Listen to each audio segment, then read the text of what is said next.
오늘 하나님께서 우리에게 주시는 말씀은 마가복음서 2장 18절부터 22절까지 말씀입니다.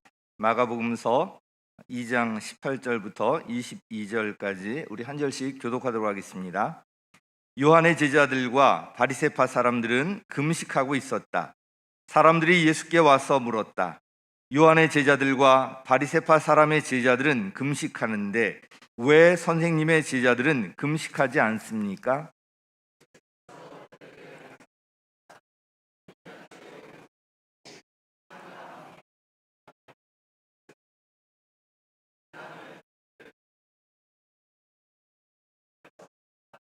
그러나 신랑을 빼앗길 날이 올 터인데 그날에는 그들이 금식할 것이다.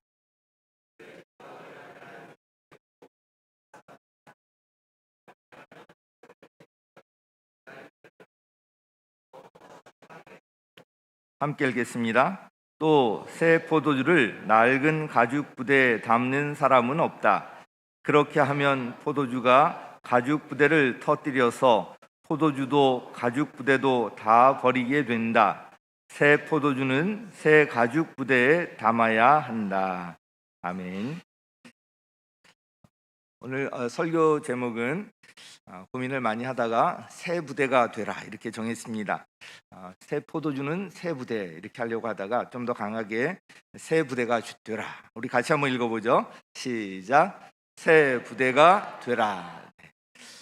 또 생각해 보니까 우리가 하루에 밥을 몇 끼를 먹죠? 세 끼를 먹잖아요.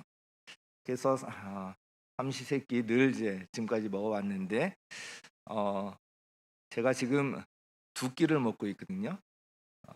세 끼를 먹어야 된다. 여기에 이제 제가 생각이 잡혀 있으면 두 끼를 절대로 먹을 수가 없었을 텐데 제가 금식을 하는 것은 아니고요. 간헐적 단식을 시작했습니다. 제 몸무게가 늘어나면서 옷이 안 맞기 시작해가지고 제가 긴장감을 가지고 이제 두 끼만 먹고 그리고 엘리베이터를 가능하면 타지 아니하고 계단으로 올라가는 그걸 이제 계속 해왔습니다. 그랬더니 놀라운 일이 발생했습니다. 제가 마침내 95 사이즈의 와이셔츠를 입을 수 있게 되었습니다. 네. 95 사이즈의 와이셔츠를 입으면서 맨 윗 단추를 편하게 채울 수 있게 되었습니다. 이건 놀라운 저희 변화인데, 그래서 그동안 못 입던 95 사이즈의 와이셔츠를 입게 되었고, 이제 바지도 편하게 이제 입을 수 있게 되었습니다. 만약에 세 끼를 반드시 먹어야 된다. 우리 식사 때마다 밥을 반드시 먹어야 된다. 이랬으면 아마 이런 이제 결과가 오지 않았을 텐데. 오늘 이제 말씀과 관련이 있어서 잠시 제 말씀을 드렸습니다. 제가 이 신학대학원을 졸업하고 얼마 뒤의 일입니다. 이 새술은 새 부대, 새술은 우리 성경에는 새 포도주는 새 부대 이렇게 되어 있는데요. 이게 도대체 무슨 뜻입니까? 하고서 한 청년이 저에게 질문을 했습니다. 제가 이제 신학대학원을 졸업했으니까 저에게 그렇게 이제 질문을 한 것 같습니다. 그런데 제가 그 질문에 제대로 대답을 하지 못했습니다. 흔히 쓰는 말이고 많이 사용되는 말이고 의미를 이제 알고는 있었지만 막상 설명하려니까 참 쉽지가 않았습니다. 그래서 오늘 설교 말씀 전하기 전에 그 말에 대해서 먼저 그 의미를 좀 간단히 살펴보려고 합니다. 새 포도주라고 되어 있죠. 새 포도주는 한마디로 말하면 예수 그리스도, 또 예수님께서 전하신 그 복음이라고 할 수가 있습니다. 이것을 담는 부대가 새 부대여야 한다는 것인데요. 이 새 부대는 그러면 무엇을 또 의미할까요? 이 새 부대의 의미를 알려면 이 낡은 부대가 무엇인지 아는 것이 필요한데요. 낡은 부대는 기존의 어떤 굳어진 생각이라고 한마디로 할 수가 있겠습니다. 기존의 어떤 전통이나 습관, 또 자신의 경험, 자신이 그동안 배워왔던 것, 이런 것들의 영향으로 어떤 굳어진 사고 방식이나 굳어진 생활 방식이라고 할 수가 있습니다. 이와 달리 새로운 변화를 수용하고 담아내는 새로운 사고 방식이나 이 생활 방식이 바로 이 새 부대입니다. 이 말이 나온 배경을 알면 더 이해가 갈 것입니다. 이 말은 금식에 대한 논쟁에서 비롯되었습니다. 우리 18절 말씀 다시 한번 읽겠습니다. 시작. 요한의 제자들과 바리새파 사람들은 금식하고 있었다. 사람들이 예수께 와서 물었다.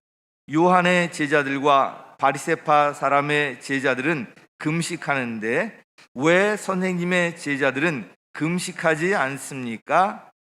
자, 이거 몰라서 그러는 것이 아니라 따지려고 하는 질문이라는 것을 알 수가 있을 것입니다. 구약 성경에 보면 어떤 큰 위기 상황에서 금식을 선포하는 장면들이 이제 종종 등장하는데요. 금식을 통해서 하나님 앞에서 슬퍼하고 회개하면서 하나님의 도우심을 바라는 간절함이 이 금식을 통해서 표현되었습니다. 그런데 예수님 당시에 이 바리새파 사람들은 이 금식을 경건 생활의 어떤 척도로 여기면서요, 일주일에 2번씩 금식했습니다. 월요일과 목요일 일주일에 2번씩 이렇게 금식을 하고, 더한 사람들은 매일매일 또 금식을 하는 사람들도 있었을 것입니다. 본문에서 요한은 침례 요한을 의미합니다. 침례 요한의 제자들도 역시 침례 요한도 그러지 않았습니까? 그를 따라서 금식을 아주 중요하게 여겼습니다. 이 사람들이 생각하기에 예수님께서 이 하나님의 나라를 선포하며 다니셨잖아요. 하나님 나라의 복음을 이렇게 선포하시는데, 그렇다면 이 하나님 나라를 준비하면서 뭔가 금식을 하면서 경건하게 하나님 나라를 맞이할 준비를 해야 할 텐데, 예수님의 제자들을 보니까 그렇지 않다는 거예요. 늘 먹는 장면이 나오잖아요. 잔치자리가 나오고 이 금식했다는 이런 말들이 나오지 않습니다. 흥미로운 것은 이 금식에 관한 논쟁이 기록된 오늘 이 본문 앞에 예수님과 제자들이 잔치자리에서 세리들과 죄인들과 어울려서 음식을 먹는 장면이 나온다는 것입니다. 복음서에 보면 예수님과 제자들이 이 잔치자리, 또 세리와 죄인들과 음식을 먹는 장면이 자주 등장합니다. 자, 여기서 2가지를 발견할 수가 있습니다. 하나는 예수님께서 함께 하시는 그 자리에는 기쁨이 넘쳤다는 거예요. 예수님은 이 잔치자리에 계셨고요, 예수님과 함께 있는 사람들에게는 기쁨이 넘쳤습니다. 자, 오늘 이 예배 자리에도 예수님께서 함께 계세요. 자, 그러면 어떻게 했어요? 기쁘겠죠. 찬양을 해도 기쁘고, 기도를 해도 기쁘고, 말씀을 듣는 이 순간에도 기쁘고, 성도님을 보면서도 기쁘고, 기쁨이 넘치는 자리가 바로 이 자리예요. 이 예배를 통해서 충만한 기쁨을 경험하시기를 예수님의 이름으로 간절히 축원합니다. 아멘이라고 크게 대답하는 분들에는 기쁨이 2배가 될 거예요. 그렇게 되기를 축원합니다. 아멘. 자, 이 예수님께서 같이 계시는 자리에 기쁨이 충만한 것과, 또 하나는 예수님께서 이 선포하신 하나님의 나라는 어떤 자격이 되어서 들어가는 것이 아니라 세리와 죄인들과 같이 정말 누가 봐도 자격 없는 사람 같은 이 사람들도 들어가는 나라라는 것입니다. 그래서 이것이 복음이에요. 기쁜 소식 아닙니까? 복음이에요.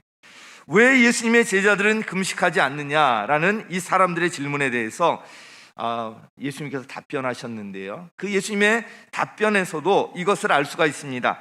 우리 19절 말씀 함께 읽겠습니다. 시작. 예수께서 하셨다. 혼인잔치에 온 손님들이 신랑과 함께 있는 동안에 금식할 수 있느냐? 신랑을 자기들 곁에 두고 있는 동안에는 금식할 수 없다. 잔치자리에서 이 금식한다고 하면 이 이상한 사람 아닙니까? 여기서 신랑은 예수님을 가리킵니다. 예수님의 제자들은 바로 예수님과 함께 있는 동안 혼인잔치에 와 있다는 것입니다. 하나님의 아들인 예수님과 함께 있는데 당연히 그것이 큰 기쁨의 잔치자리죠. 그러므로 금식할 수 없다고 말씀하시면서 제자들을 변호하셨습니다. 그러나 이제 금식할 날이 이제 올 것을 함께 말씀하셨는데요. 20절에 보면 그러나 신랑을 빼앗길 날이 올 터인데 그 날에는 그들이 금식할 것이다. 금식 자체를 뭐라고 하신 것이 아니라 바로 이 금식할 때가 있다는 것입니다. 여기서 신랑을 빼앗길 날은 예수님의 십자가의 죽음을 가리킵니다. 바로 이 날에는 이제 금식할 것이다 라고 말씀하고 있습니다.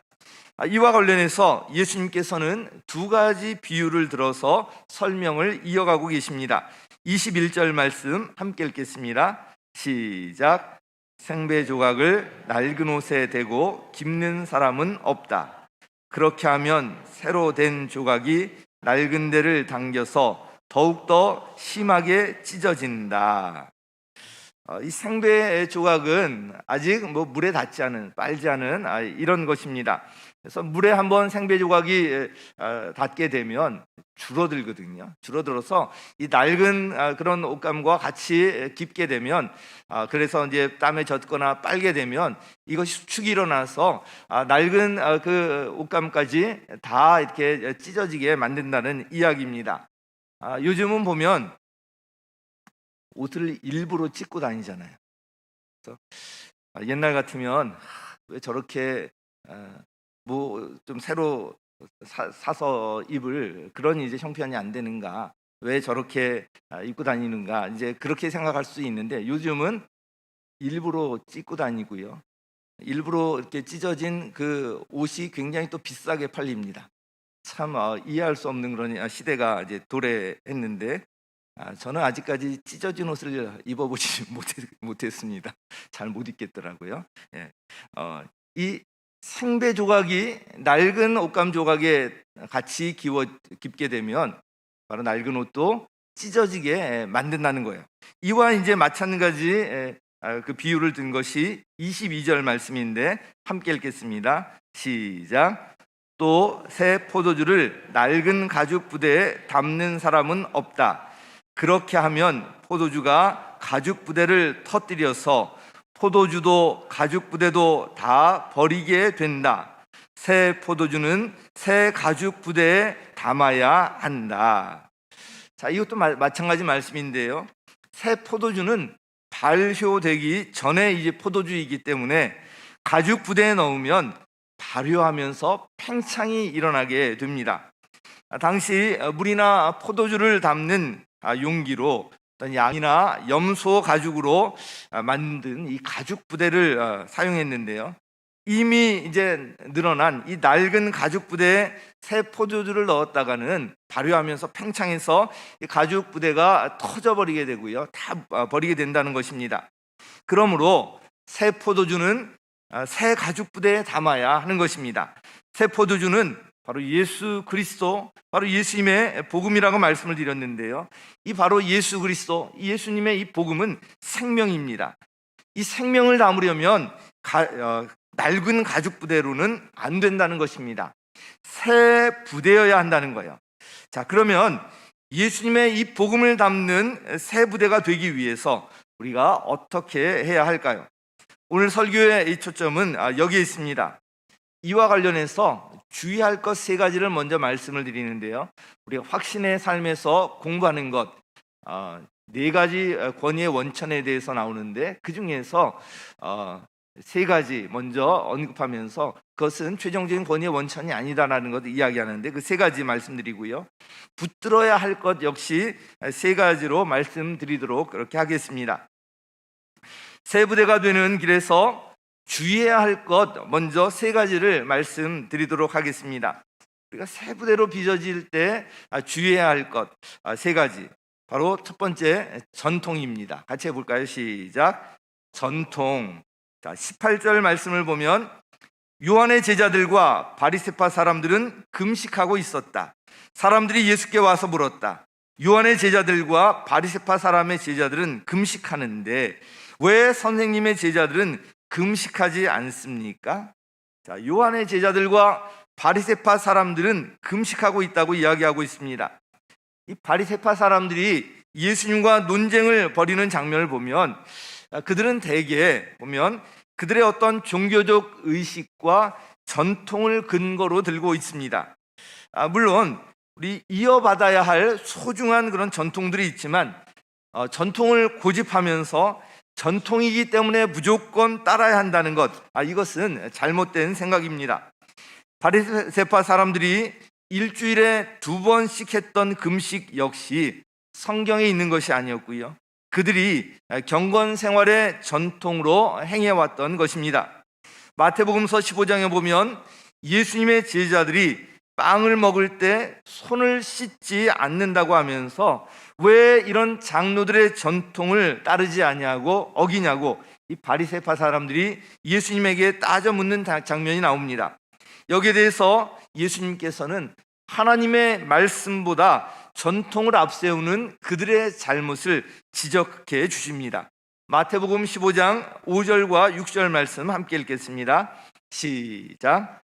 그러나 누구든지 아버지나 어머니에게 내게서 받으실 것이 하나님께 드리는 예물이 되었습니다 하고 말만 하면 그 사람은 제 부모를 공경하지 않아도 된다고 한다. 이렇게 너희는 너희의 전통 때문에 하나님의 말씀을 폐한다. 하나님의 말씀이 본질이고 우선이잖아요. 전통 때문에 이 하나님의 말씀을 폐하고 있는 것을 지적하고 있습니다. 고르반이라는 말 이제 들어보셨죠? 바로 하나님께 바쳐진 것, 이것을 고르반이라고 하는데요, 이런 전통이 있었습니다. 부모님을 섬기는 것을 회피하는 수단으로 이것이 이용이 되었고요, 그래서 부모님에게 돌아갈 몫을 고르반으로 하면서 부모님께 드리지 아니하고 제5계명 부모를 공경하라는 이 제5계명을 범했던 그들의 이 문제를 지적하셨던 것입니다. 전통이 이 하나님의 말씀을 왜곡할 수 있다는 것을 보여주는 하나의 예입니다. 전통이 소중하지만 무조건적으로 전통을 고집하면 새 포도주를 담을 수 없는 낡은 부대가 될 뿐입니다. 이 전통이 하나님의 말씀보다 우선될 수는 없는 것입니다. 자, 주의해야 할 첫 번째 전통 말씀드렸고요, 두 번째는 경험입니다. 우리 같이 해볼까요? 경험. 시작. 경험. 자, 골로새서 2장 18절 말씀 함께 읽겠습니다. 시작. 천사 숭배를 주장하면서 못하게 하십시오. 그런 자는 자기가 본 환상에 도취되어 있고 육신의 생각으로 터무니없이 교만을 부립니다. 자, 이 천사를 숭배해야 된다, 이렇게 이제 주장하는 그런 잘못된 신비주의자들, 이단이죠. 이들이 이제 골로새 교회 성도들을 괴롭혔던 것을 볼 수가 있습니다. 인간이 하나님께 직접 나아가기는 너무나 부족하기 때문에 천사를 통해서 하나님께 나가야 한다, 이렇게 이제 주장을 합니다. 당시 이런 논리와 그래서 천사 체험을 강조하면서 천사를 체험하고 천사를 숭배하지 않으면 안 된다고 하면서 이 천사 숭배를 강하게 요구하는 신비주의자들의 도전이 있었는데, 이것을 바로 경계하는 말씀입니다. 신앙생활에 있어서 경험이 참 중요합니다. 체험하는 신앙 참 중요합니다. 그런데 이 경험을 우선시하고 이 경험에만 의지하면 안 되는 것입니다. 특히 신앙의 체험이 중요하고 소중하지만 체험만을 강조하다 보면 신비주의에 잘못 빠져들고 말게 됩니다. 또한 체험이 다른 사람의 신앙을 판단하는 척도가 되면 안 된다는 것입니다. 나는 이런 체험을 했는데 저 사람이 이런 체험을 못했다, 이걸 가지고 그 사람의 신앙이 열등하다거나 믿음이 약하다거나 이렇게 하면 안 된다는 것입니다. 대표적인 것이 방언의 은사입니다. 하나님의 이제 선물인데 저 사람은 방언을 못한다, 그러면 그 사람은 나보다 믿음이 없다거나 하나님의 은혜를 덜 받았다거나 절대 그렇지 않습니다. 하나님께서 그냥 필요해서 주시는 선물이 방언인 것입니다. 우리 방언을 사모하고 방언의 유익이 참 많은데 이걸 가지고 다른 사람을 판단하는 그런 잣대로 사용하면 안 된다는 것입니다. 예언 기도만 따라다니는 사람들도 이제 문제가 있습니다. 또한 참 새벽 기도나 우리 중보 기도 모임이나 참 중요한데 이것이 자기의 어떤 의의가 되어서는 안 됩니다. 새벽 기도 나와서 또 중보 기도를 통해서 하나님께 기도하며 하나님의 은혜를 경험하며 이거 본인에게 유익되고 참 좋은 것인데 이것이 다른 사람을 판단하는 잣대로 작용하면 안 돼요. 새벽 기도도 안 나오는 사람이 성도 맞아? 새벽 기도도 안 나오면서 좀 믿음이 좋은 채 하네, 뭐 이런 식으로 다른 사람을 판단하는 잣대로 사용되면 안 된다는 것입니다. 금식 역시도 마찬가지예요. 제가 미국에서 한국으로 이제 돌아오기 전에 어떤 한 목사님을 만났는데 이분이 저한테 막 이러시는 거예요. 이제 누구든지 나한테 데려오라고, 내가 기도하면 다 낫는다고 막 그러시는 거예요. 왜 그런 얘기를 하나 봤더니 40일 금식 기도를 마치셨대요. 40일 금식 기도를 마쳤으면 참 겸손하게 하나님 앞에 더 가까이 나가야 될 텐데 아주 교만해져 있었어요. 그 누구든지 이제 내가 이 정도 됐다 이러고 있는데 그 모습으로 다른 목회자들을 보면 얼마나 그걸로 판단하고 또 우습게 알겠습니까? 이 잘못된 그런 신앙의 모습들입니다. 체험과 환상 이런 걸 내세우면서 다른 사람들을 판단하고 비방했던 사람들, 성경에서 교만을 부린다고 하면서요 결론적으로 다음과 같이 말씀하고 있습니다. 골로새서 2장 19절에 보면 그는 머리에 붙어있지 않습니다. 자, 머리가 누구세요? 예수 그리스도잖아요. 예수님이 머리이신데 그는 머리에 붙어있지 않다, 머리 위에서 논다는 이야기입니다. 체험을 따라가는 신앙은 잘못되면 이렇게 될 수가 있다는 것입니다. 전통과 경험, 또 한 가지는 지성입니다. 우리 같이 한번 읽겠습니다. 시작. 지성. 골로새서 2장 8절 말씀 함께 읽겠습니다. 시작. 누가 철학이나 헛된 속임수로 여러분을 노획물로 삼을까 조심하십시오. 그런 것은 사람들의 전통과 세상의 유치한 원리를 따라하는 것이요 그리스도를 따라하는 것이 아닙니다. 자, 여기 철학이나 헛된 속임수 나오고요, 그것이 여러분을 노획물로 삼을까 조심하라고 말씀하고 있습니다. 우리가 이 배우는 것, 배워서 지성을 얻는 것 아주 중요합니다. 신앙생활에 있어서도 성경 말씀을 이해하고 예수님을 이해하는데 도움이 될 수 있습니다. 그러나 그것이 하나님의 말씀보다 우선할 수는 없습니다. 예수 그리스도보다 우위에 있을 수가 없습니다. 우리가 지성을 고집하면서 자신의 그 지성에 갇혀서 나가게 되면 예수님을 온전히 받아들일 수 없고요, 그 지성에 노획물이 될 수가 있다는 것입니다. 지성이라는 이 측면에서 보면 사도 바울은 그 누구보다도 많이 배우고 앞선 사람이었습니다.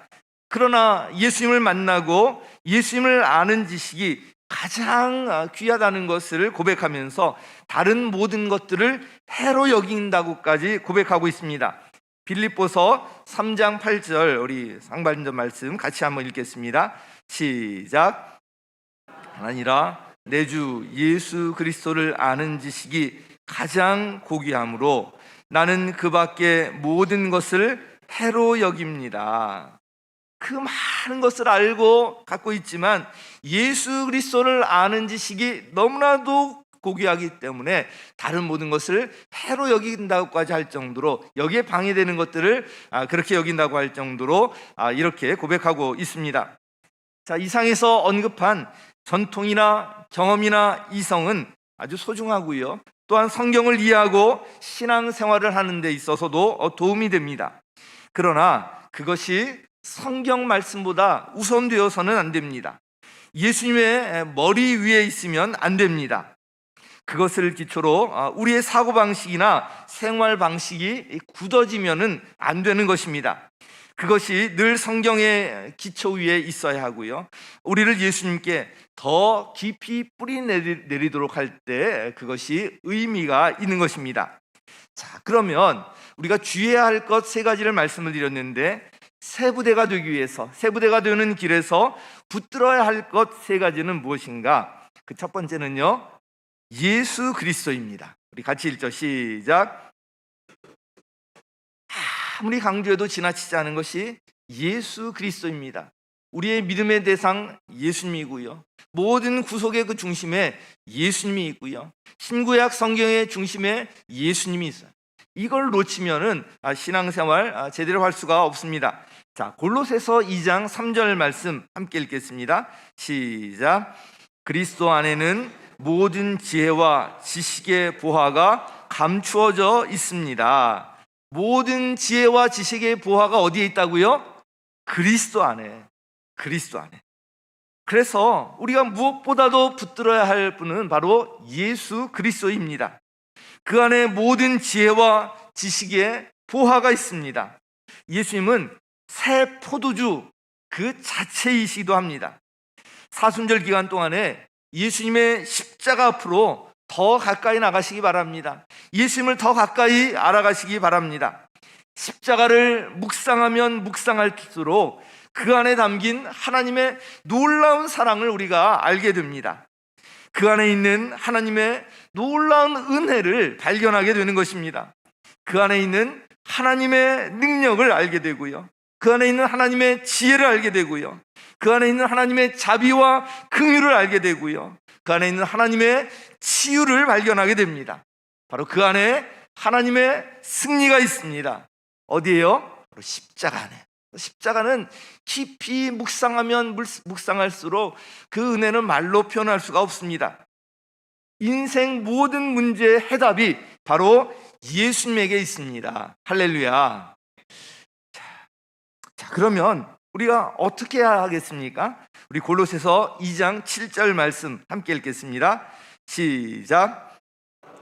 그분 안에 세우심을 입어서 받은 대로 믿음을 굳게 하여 감사의 마음이 넘치게 하십시오. 바로 예수 그리스도 안에 어떻게 해요? 뿌리를 받고 그 위에 세우심을 입으라고 말씀하고 있습니다. 그분의 가르침을 받은 대로 믿음을 굳게 하라고 말씀하고 있습니다. 우리 믿음의 대상, 신앙의 중심은 바로 예수 그리스도이시고요, 우리 신앙이 온전하게 세워지려면 예수 그리스도 안에 뿌리를 받고 거기서 세우심을 입어야 됩니다. 예수님의 그 가르침을 따라서 그 믿음을 세워갈 때 우리의 믿음이 온전히 세워질 수가 있는 것입니다. 자, 무엇보다도 그래서 우리가 붙들어야 할 분은 예수 그리스도이시고요, 이분은 새 포도주, 새 술의 실체가 바로 예수님인 거예요. 자, 그리고 붙들어야 할 것 우리 두 번째는 바로 성경 말씀입니다. 우리 같이 한번 해볼까요? 시작. 성경. 자, 요한복음 5장 39절 함께 읽겠습니다. 시작. 너희가 성경을 연구하는 것은 영원한 생명이 그 안에 있다고 생각하기 때문이다. 성경은 나에 대하여 증언하고 있다. 성경이 누구에 대해 증언한다고요? 예수님에 대해 증명하는 거예요. 우리가 성경을 연구하고 읽고 묵상하는 것은 뭐예요? 영원한 생명이 바로 그 안에 있다고 생각하기 때문에 그런 것 아니겠습니까? 그런데 그 성경이 바로 예수님을 증언하고 있다는 거예요. 신구약 성경 전체에서 증언하고 있는 한 분, 바로 예수 그리스도이신 것입니다. 예수님 안에 모든 것이 다 들어있습니다. 그러므로 새 부대가 되려면 우리가 성경을 가까이 해야 하는 것입니다. 그래서 디모데후서 3장 15절에는 이렇게 말씀하고 있습니다. 같이 읽겠습니다. 시작. 그대는 어려서부터 성경을 알고 있습니다. 성경은 그리스도 예수를 믿는 믿음으로 말미암아 그대에게 구원에 이르는 지혜를 줄 수 있습니다. 구원에 이르는 지혜를 어떤 게 준다고요? 성경 말씀. 그리스도 예수를 믿는 믿음으로 말미암아 구원에 이르는 지혜를 주는 것, 성경 말씀이라는 겁니다. 그 교훈과 책망과 바르게 함과 의로 교육하기에 유익한 것이 바로 성경 말씀이고요. 우리를 유능하게 하는 것도 성경 말씀이라는 것을 우리 말씀에 통해서 알 수가 있습니다. 그래서 성경을 깊이 알면 알수록 예수 그리스도를 더 깊이 알아가게 됩니다. 왜냐하면 성경이 예수님을 증언하고 있기 때문에 성경 말씀을 읽고 묵상할 때마다 항상 새로운 거예요. 왜냐하면 그 말씀이 살아있기 때문에 그렇습니다.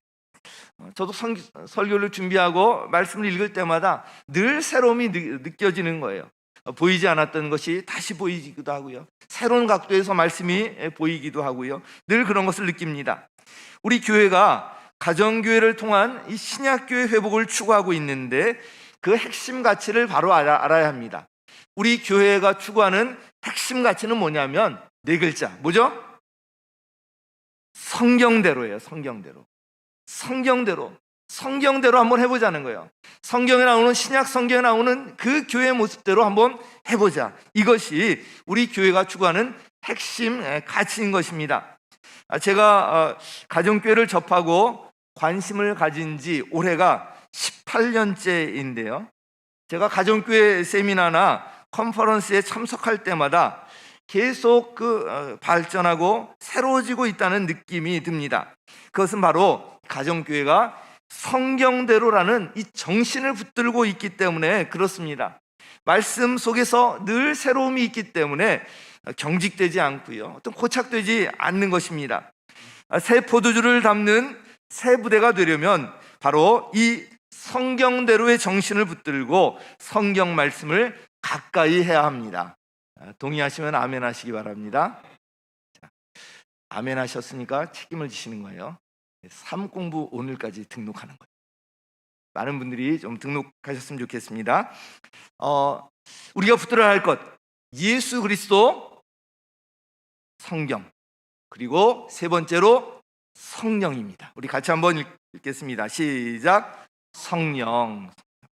자, 요한복음 14장 26절 말씀 함께 읽겠습니다. 시작.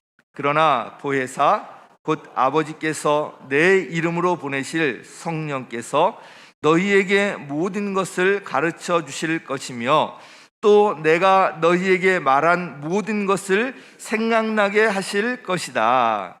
자, 예수님께서 보내주시는 성령께서 어떻게 하신다고요? 모든 것을 가르쳐 주실 것이다.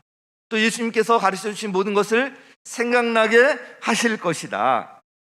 예수님께서는 육신으로 이 땅에 오셨다가 승천하셨지만 예수님께서는 약속하신 대로 성령님을 이 땅에 보내주셨습니다. 그래서 예수님을 영접한 사람들에게는 성령님께서 함께 하시는 거예요. 성령님께서는 예수님께서 말씀하신 모든 것을 생각나게 하시고 모든 것을 가르쳐 주시고 인도해 주신다고 말씀하고 있습니다. 그래서 성령 충만할 때 바로 예수님을 더 깊이 알게 됩니다. 성령 충만할 때 예수님을 더 깊이 알게 되니까 예수님의 그 십자가의 사랑이 어떤 것인지, 예수님께서 부활하셨다는 것이 우리에게 얼마나 소망이 되는 것인지 마음이 뜨거워지는 거예요. 예수님을 알면 알수록 마음이 뜨거워지는데 성령님께서 그렇게 도우신다는 거예요. 성령 충만할 때 바로 예수님에 대해서 더 가까이 알고 마음이 뜨거워지기 때문에 그 예수님을 전하지 않고는 견딜 수 없는 그런 마음이 막 일어나는 거예요. 성령 충만할 때 경험해 보지 않으셨습니까? 어떻게 할 수가 없는 거예요. 전하지 않고는 어쩔 수 없는 이게 그런 마음의 뜨거움이 막 일어나는 것이 바로 예수님에 대해서 온전히 우리가 알게 될 때, 그런데 바로 이렇게 놓으시는 분이 바로 성령님이세요. 그래서 우리가 성령 충만을 사모하고 내가 왜 이렇게 전도하려는 마음이 없는가, 영혼에 대한 사랑이 없는가, 그럴 때 성령 충만함을 사모하시고 말씀과 기도 가운데 가까이 나가면 그 예수 그리스도, 그것으로 우리를 더 깊이 알게 되고요, 그 십자가와 부활을 더 깊이 깨달아 알게 되면서 마음의 그 뜨거움이, 심령의 뜨거움이 이제 회복이 될 것입니다. 이 성령님께서 우리의 모든 것을 또 인도하시는데요, 이 성령님께서는 하나님의 깊은 경륜까지도 살피시는 분이십니다. 고린도전서 2장 10절 우리 함께 읽겠습니다. 시작. 성령을 통하여 이런 일들을 우리에게 계시해 주셨습니다. 성령은 모든 것을 살피시니 곧 하나님의 깊은 경륜까지도 살피십니다. 하나님의 깊은 경륜까지도 살피시는 분이 바로 성령님이세요. 성령 충만하면 하나님의 뜻이 무엇인지 알고 분별하고 하나님의 뜻대로 인도받으며 살 수 있게 되는 것입니다. 그러므로 우리가 성경 말씀을 바로 알고 예수님의 십자가와 부활을 더 깊이 깨닫고 가까이 가기 위해서는 성령님의 도우심이 필요합니다. 성령 충만할 때 새 포도주의 실체인 예수님의 이 복음을 담을 수 있는 우리가 새 부대로 될 수가 있는 것입니다. 말씀을 맺도록 하겠습니다. 오늘 새 부대가 되라는 제목으로 금식과 관련된 이 논쟁을 통해서 우리가 주의해야 할 것 3가지, 또 우리가 꼭 붙들어야 할 것 3가지 말씀드렸습니다. 전통이나 경험, 또 지성, 모두 하나님께서 주신 소중한 것들입니다. 그러나 그것으로서 우리의 사고방식이나 생활방식이 굳어지면 안 되는 것입니다. 지성은 성령님의 인도를 받기 위한 도구일 뿐입니다. 경험은 또한 하나님과의 교제 가운데 우리에게 얻어지는 이런 선물이라고 할 수가 있는데요, 어떤 부산물일 뿐이지 그것이 그 자체로 숭배의 대상이 되거나 우리가 따라다녀야 할 그것이 되면 안 된다는 것입니다. 전통 역시도 소중한 것이지만 그것이 전통이라는 이유만으로 습관으로 형식으로 굳어지면 안 된다는 것입니다. 새 부대가 되기 위해서 우리가 붙들어야 할 것, 이 3가지를 그래서 꼭 기억할 필요가 있습니다. 먼저 이 새 포도주의 실체이시면서 모든 인생 문제의 해답자이신 예수 그리스도를 우리가 반드시 붙들어야 합니다. 또한 우리 신앙의 기초이고요, 예수 그리스도를 증언하는 바로 이 성경 말씀을 반드시 붙들어야 합니다. 그리고 우리 곁에서 우리를 인도하시고 예수님을 드러내시고 높이시고 더 깊이 알게 하시는 성령님을 꼭 붙들어야 하는 것입니다. 사랑하는 성도 여러분, 전통이나 자신의 어떤 경험, 또 지성으로, 자신의 어떤 생각으로 굳어진 이런 마음이 있다면 모두 내려놓으시기 바랍니다. 그것으로 인해서 굳어진 어떤 사고방식과 생활방식, 이런 것 모두 내려놓으시기 바랍니다. 그리고 성경 말씀을 가까이 하고 또 성령으로 충만하여서 새 포도주의 실체이신 예수님을 받아들일 새 부대가 되시기 바랍니다. 그래서 십자가에 있는 정말 하나님의 놀라운 사랑과 은혜와 능력, 은혜와 또 치유, 지혜, 이 부활의 승리를 다시 한번 온전히 바라보고 예수님을 더 가까이 또 더 깊이 알고 경험하는 우리 사순절 또 한 주간 되시기를 예수님의 이름으로 간절히 축원합니다.